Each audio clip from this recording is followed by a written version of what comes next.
12 அணிகள் பங்கேற்கும் SDAT squash உலகக்கோப்பை போட்டியினை துணை முதலமைச்சர் உதயநிதி ஸ்டாலின் கலந்து கொண்டு தொடங்கி வைத்திருக்கிறார். சென்னையில் இந்த போட்டிகள் தொடங்கி வைக்கப்பட்டிருக்கிறது. கூடுதல் விவரங்களை செய்தியாளர் ராஜேஷ் வழங்க கேட்கலாம். சுரேஷ், கூடுதல் விவரங்கள் என்ன பதிவு பண்ணலாம்? வணக்கம். எஸ்டிஏடி ஸ்குவாஷ் உலகக்கோப்பை 2025 தொடக்க விழாவில் துணை முதலமைச்சர் உதயநிதி ஸ்டாலின் கலந்து கொண்டு தற்போது தொடங்கி வைத்திருக்கிறார். அதாவது இந்த நிகழ்ச்சியில் கூடுதல் தலைமை செயலாளர் அப்துல்லா மிஸ்ராவும் உலக ஸ்குவாஷ் தலைவர் ஜீனா ஹுல்டிட் ஆகியோரும் தற்போது கலந்து கொண்டிருக்கிறார்கள். இந்த போட்டி மொத்தம் 12 நாடுகள் பங்கேற்கிறார்கள். இப்போட்டியானது நாளை தொடங்கி 14ஆம் தேதி வரை நடைபெறுகிறது. குறிப்பாக இந்த போட்டியில் Australia, Brazil, Hong Kong, Iran, Japan, Malaysia, Poland, தென்னாப்பிரிக்கா, தென்கொரியா, சுவிட்சர்லாந்து, இந்தியா உட்பட 12 நாடுகள் என்பது கலந்து கொண்டிருக்கிறார்கள்.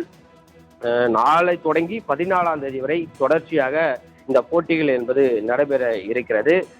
2 இடங்கள்ல நடைபெற இருக்கிறது. ஒன்று ராயப்பேட்டையிலும், அதேபோன்று இன்னொன்று போஸ் மைதானம் இருக்கக்கூடிய நுங்கம்பாக்கத்திலும் இருக்கக்கூடிய அந்த மைதானத்திலும் இப்போட்டிகள் என்பது நடைபெற இருக்கிறது.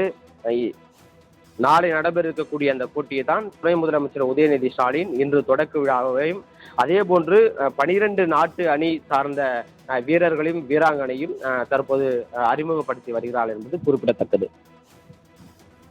தாங்கள் வழங்கிய தகவல்களுக்கு நன்றி Suresh.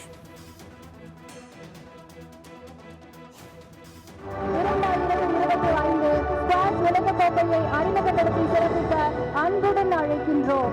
It's my great honor to invite our Deputy Chief Minister for Tamil Nadu to unveil the prestigious Squash World Cup trophy today. We also request our esteemed dignitaries to join us for this exciting segment. விருந்தினர்கள் அனைவரும் இந்த நிகழ்வில் பங்கேற்குமாறு அன்புடன் கேட்டுக்கொள்கின்றோம்.